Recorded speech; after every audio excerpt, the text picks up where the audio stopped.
Hello, everyone, and thank you for joining us today for Deborah Kobylt Live. I have a lovely guest on the phone calling us from San Diego, and I thought she would be appropriate to have on because sometimes during the holidays it could be a tough time. And she's got some great tips on maybe how to get through that with her latest book, You Are Enough: 5 Steps to Move from Struggle to Strength.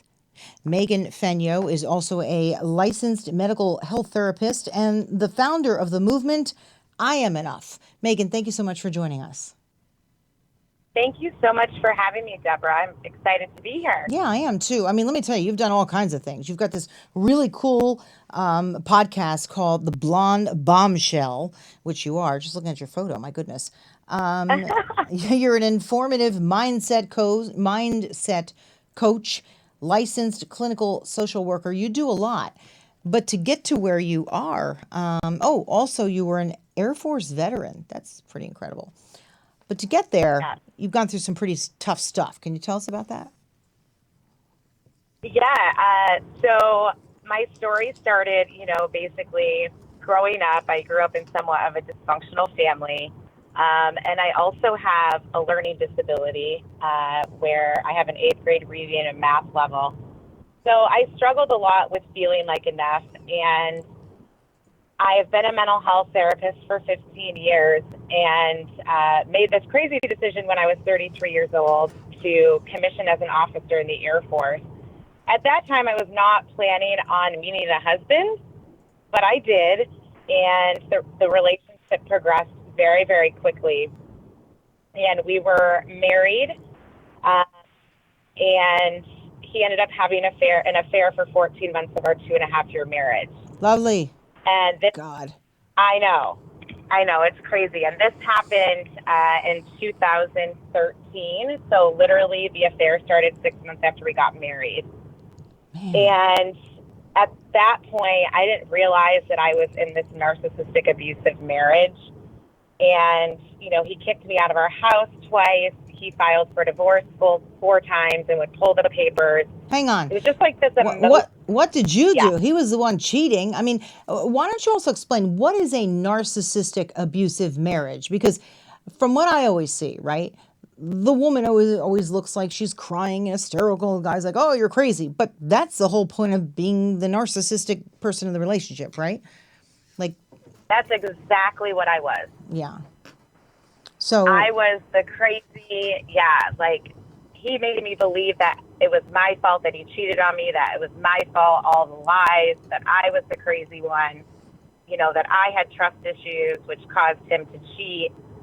ugh. So there was not much physical abuse. It was 90% emotional and mental abuse. How do you get over that, though? And That's tough. Let's face it. For any woman or guy, but this generally happens to women. How do you pick yourself up and get through that? Like, what do you do? well, that's why I wrote the book. Yeah. Because I walked away from him in February of last year, 2018. Oh, wow. And yeah, so although our marriage was only 2.5 years, I was so traumatized that I stayed faithful and committed to him for 2 more years. So he was in my life for 6.5 years total. And the last traumatic event happened in February of last year. And I never wanted to write a book, but I found myself writing. I got myself into my own therapy and started doing the difficult trauma work. And that's how the book happened. Like, I wrote the book in the most traumatic 5 months of my life, but I created that 5-step system to help me, first and foremost, be able to move from not feeling like enough to believing I was enough. Because for so many years, I created that story in my head based on his actions and behaviors. And it affected every part of my life. And I so get on it. the outside, I look like I had it.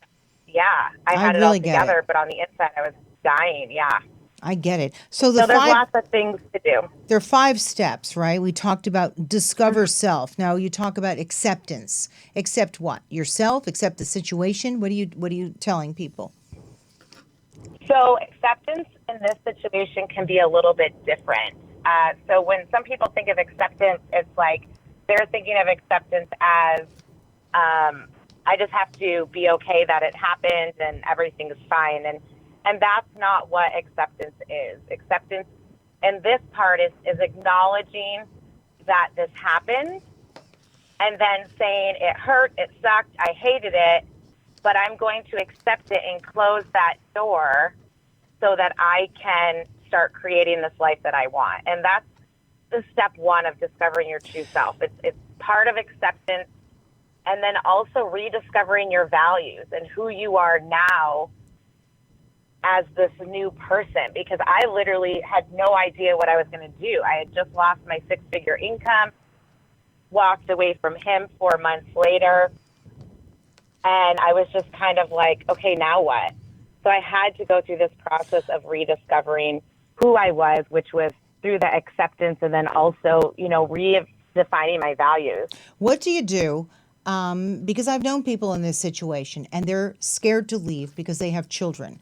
And they feel like they can't leave. And they've also sort of brainwashed the kids into saying, see how crazy mom is? Because mom is acting a little crazy because she's going a little nuts and she may not have the tools.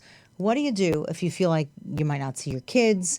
If he's threatening that maybe he won't give you the money, you don't have the strength to get out of there. How do you find it when you don't have a backup? When you've got little kids, what do you do? Do you say just find it? What do you advise?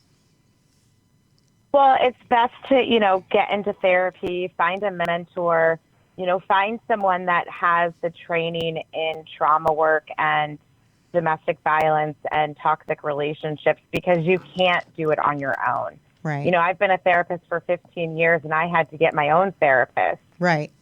So it's really, finding out what resources you have around you, finding a therapist, finding some accountability people. And that might not be someone in your life, but having just that one person that, you can talk to and kind of work through this stuff. And then I have a lot of people that work through my book when they're trying to pick up the pieces again, to be able to kind of create this new life. And so my biggest, advice is to definitely find like a good therapist, someone that is trained in this area to help you. Well, I like that you really guide people on how to do this. Now, let's remember, it's 5 steps to move from struggle to strength. So it's not 15 steps. It's not overwhelming. And you have almost like a little workbook here, what 5 to 7 things do you value most? You ask questions so that you get people thinking about it, because you're fearful, you don't know what to do.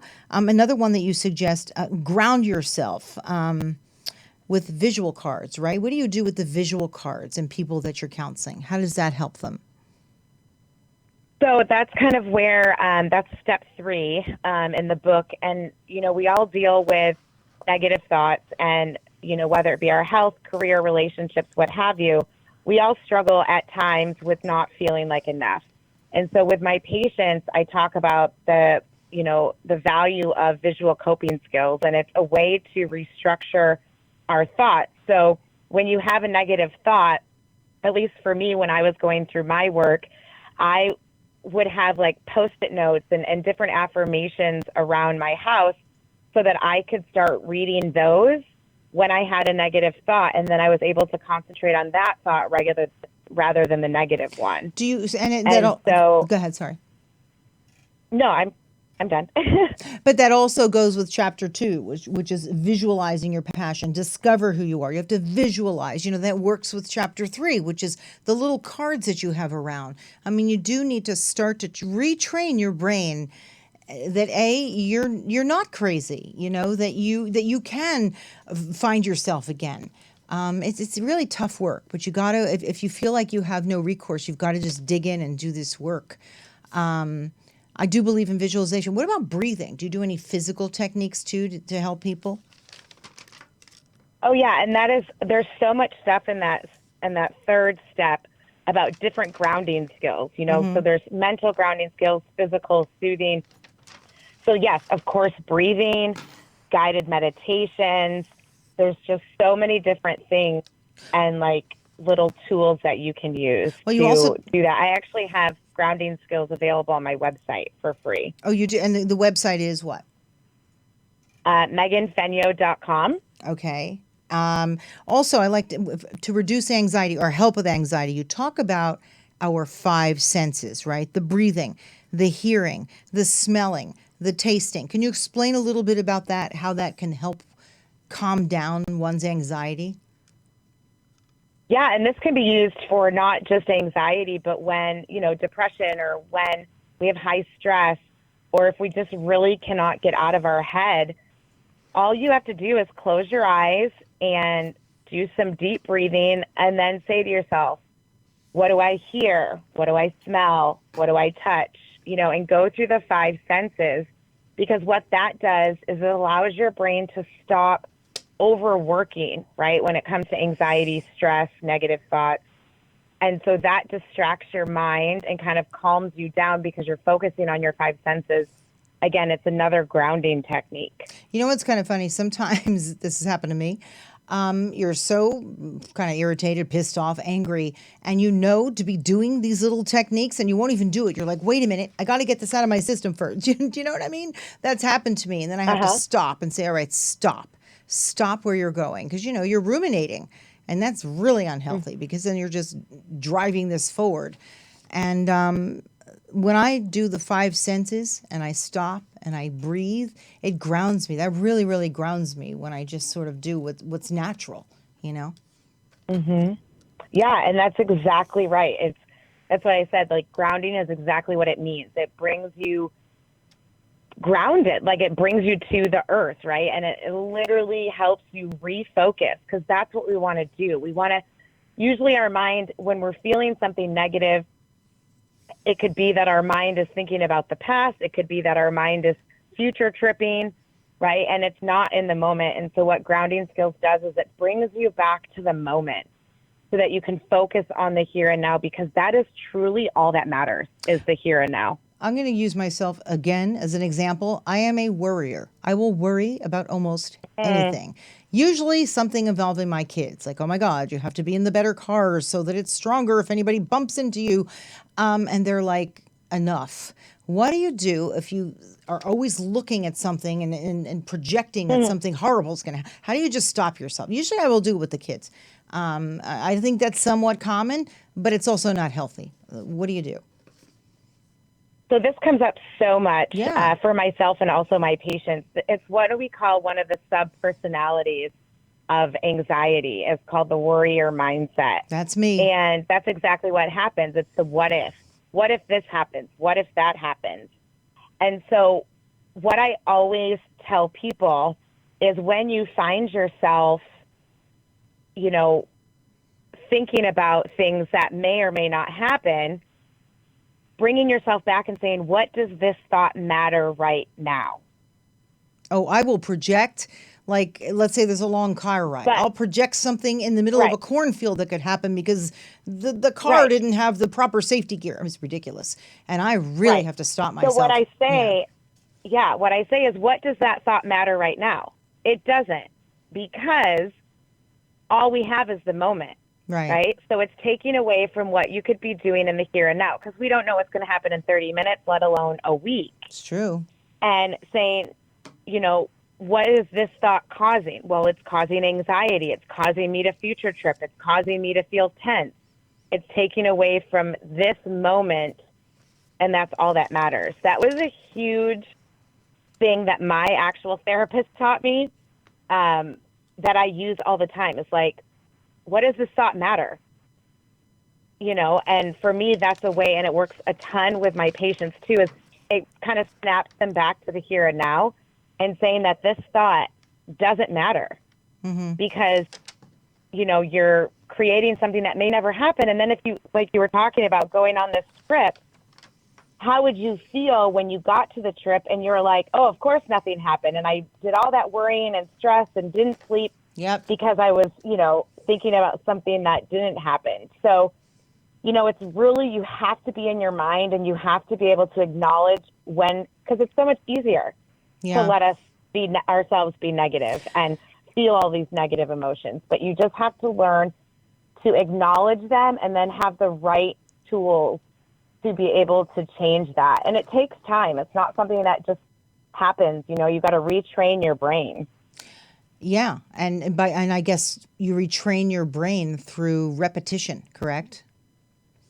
Exactly. You you just keep repeating to yourself, not ruminating, but repeating the good habits that you're developing, right? And for me, the five senses helps a lot because it's just a very natural thing to be doing. Focus on your breathing, focus on what you're smelling. Now the holidays are coming up. That's a tough time for a lot of people. It shouldn't be stressful, but it kind of is because you have to figure out what you're cooking and who's coming and how are they going to get along and what about the gifts. I haven't bought one gift yet. Now I don't know. I haven't even stressed about it, and I'm thinking, okay, why are you laughing? I think it's awesome. Really? But I'm different. I'm super OCD where everything has to be planned out, and I have to buy this on this day and this on that day, which causes me a lot of anxiety. I used to be like that. Which is why which is why I'm a huge coping skill fan. Yeah, I used to, and then I ended up over planning. So I thought, all right, I'm going to start this 1 week before the holidays and just get it all done. And it actually kind of worked for me. I would not advise anyone else doing that, but it worked for me. But with people feeling the stress of holidays, what do you tell them? You are enough. I am enough, right? Right. I tell them that, but definitely I also stress the importance. We all have things we have to do every day, right? We got to go to work. We got to do this. We got to do that. Every day, especially with the holidays, but it should be outside of the holidays too, is finding that one thing you want to do each day. So whether it be 5 minutes of breathing, 10 minutes of meditation, repeating affirmations, journaling, going on a walk, going to the gym, you have to make yourself a priority because you cannot take care of yourself or others until you take care of yourself. Yeah, it's true. So that is, go ahead. Is making sure you make time for yourself. Yeah, and I get that as I'm reading your book, You Are Enough. That is the subtext here, to take care of yourself because you are enough. I am enough. And you really help guide us through feeling calm. I was reading this the other day, and I also went back to it later when I felt a moment of anxiety. That's why this is a terrific book. It's an easy read, and there's areas where you can reread, whatever information that speaks to you that you need to, focus more on. You also have journaling pages. That's great. You get people in the habit of journaling. That's important. We don't do it enough, but that is important, Yeah, and that's one thing that I wanted to make the book because, we've all read books before and made notes in it, and then we stick the books like in our bookshelf and we don't read it. But those steps were the steps that I actually did myself while I was writing the book. And so I wanted to make it a place where people could actually start working on themselves. So at the end of every chapter, I pose questions and then a place for people to journal and start working on that process. And so a lot of my patients, which is funny because I never meant to have this book be used with my patients, but you are. So many of my patients use it because this is where we are. Anytime we go through something traumatic or life-changing, we have to rediscover who we are. So I guarantee you, this has been the last year and a half of me finding myself and launching the book and launching the movement. But I guarantee you something's probably going to happen in the next couple years, I would assume. I don't know, but that's life, where I'm going to have to go through that process again of rediscovering myself. Because we don't always stay the same. Yeah, no, nor should we. Life is an evolution. It really is. What is the I Am Enough movement? Is it a group of people who get together all the time? What is it? Your social media group? What's I Am Enough? So in February of this year, so a year after I walked away from my ex, I felt this feeling that I needed to do more and to help empower people to believe that they're enough. The book took off. I became a best-selling author. I was just shocked. And so because I talk so much about visual coping skills, I came up with this idea of creating coping cards. So on the front, it says the word I am enough. And on the back, it has the word because with 3 lines. And so what people do is they write why they believe that they're enough. And like I said earlier, they pull that out and read it over and over again when they have those negative thoughts. Mm-hmm. And so it launched in February, and people will order these cards, and I send, 5 free cards to people. And so over 5,000 cards have been sent to 15 Wow. countries and 38 states just in 10 months. Is that part of your nonprofit that you're doing? Because you also have the I Am Enough nonprofit that you just started. Yeah, so the last 8 or 9 months, it's been amazing with the movement, but I felt like I wanted to go a step further because I really want to be able to give back to, veteran programs and domestic violence programs, and to be able to put on empowerment events where people really truly learn the steps to believe that they're enough. And so I made the decision to change, have the movement become a nonprofit. And so I just got the 501c3 status for the nonprofit last month in November. So the movement is now a nonprofit. That's fantastic. Because I've also been seeing hashtag everywhere, I am enough, I am enough. And when I told friends of mine that you're going to be on our show, they said, oh my gosh, I read her book. She's the I am enough lady. I said, yes, she is. And she wrote the You Are. Isn't that great? Isn't that great? So people. Well, it's so funny. It's because so let me just say this. When I wrote this book, I decided not to go back to working as a therapist full time. Mm-hmm. And I started doing my private practice. I knew nothing about branding or running a business or anything. I just wrote this book. And now this movement, or the I Am Enough thing, has become my brand. I didn't even try it. And in the last year and a half, that's what happened. But that's exactly what people will say, because the movement has grown so much over the United States, and especially in Southern California. People will say, oh yeah, I've seen those purple cards. I've seen people hold the cards, because that's what part of it is they hold the cards and take a selfie and all of the stuff. And so, they're like, you're the I Am Enough girl. I'm like, yes, I am. You're the I Am Enough lady. No, I love that. Oh, you're so interesting. Yeah. I'm so excited that I got to connect with you. And I love the book. I pick it up when I just need a little guidance. That's why I love it. It's easy enough to do that with, and it's a great read. And believe me, we've all been through an awful lot. You can find something that'll help you in this book from what you're going through. And also, so how can people get in touch with you? And how can they see your podcast? Where are you? Or hear your podcast? So it's very easy. My website is just meganfenyoe.com. Mm-hmm. That's everything social media as well. The podcast is called the Blonde Bombshell Podcast. You can find it on iTunes. You can also find it on my website. And then if you want to order your free I Am Enough cards, you can either go to my website or IamEnoughMovement.info. Wonderful. Megan, I'm so excited that you're on our show, and I'm glad you're okay. You were in a car accident. You actually were going to come up here from San Diego, and clearly you're doing fine, but I'm grateful that you are. So thank you. Thank you very much. I have to say, me and 6 of my girlfriends were in a limo in Napa in October, and we got in a horrible car accident. So I'm still healing, but doctor appointments, crazy doctor appointments. But so thanks for taking the time. Thank you so much. Yeah, I appreciate it. Oh my gosh, of course. And please, everybody, look up Megan on her website and on all social media. And please pick up the book, get the cards. It's helped me. I love it. It'll maybe even get you through the holidays a little bit and into the new year. You Are Enough and the I Am Enough movement. Pick it up. Thank you so much for being here on Deborah Kobylt Live. And you can find our podcast everywhere, iHeartRadio, on Apple Podcasts, Spreaker. We're also on YouTube, and we post all of our promos on Instagram. We're pretty much everywhere. Wherever you get your podcasts, listen or watch them, you'll find us. Deborah Kobylt Live. Have a wonderful holiday. We'll see you next time.